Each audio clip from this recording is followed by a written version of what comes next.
ఈ స్థలమును ఇచ్చినటువంటి ఆ కుటుంబాలు కూడా దేవుడు దీవించును గాక.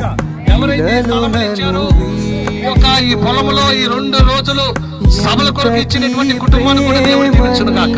ఈ స్థలము మనది కాకపోయినా ఈ యొక్క కోటాలకి సభలకు ఇచ్చినటువంటి ఈ స్థలముతో ఈ రోజు ఈ 2 దినముల కొరకు ప్రతిష్ఠిస్తూ ఉండగా ఈ స్థలమును ఆంచుకొని ఉన్నటువంటి చీకటి అంధకార శక్తులు అన్ని తొలగిపోవుడు గాక. ఈ స్థలానికి అడుగు పెడుతున్న వారు వర్తిల్లుదురు గాక. మాటలు దేవుని మాటలు ప్రతి ఒక్కొక్కరిని ఈ సువార్తలో ప్రతి ఒక్కొక్కరిని కదిలించును గాక. హృదయాలు కదిలించబడును గాక. మార్పు లేని వారిని కూడా మార్చును గాక. ఆత్మీయతను ఇంకా బలాభివృద్ధినిచ్చును గాక. విశ్వాసులు ఇంకా దేవునికి దగ్గరగుదురు గాక. అనేకులు గొప్ప కార్యాలు గొప్ప మాటలు నేర్చుకుని వెళ్తురు గాక. హల్లెలూయా. ఇలాలో నన్ను వీడిపోని ఎంతటి ప్రేమ. ఆమేన్. హల్లెలూయా.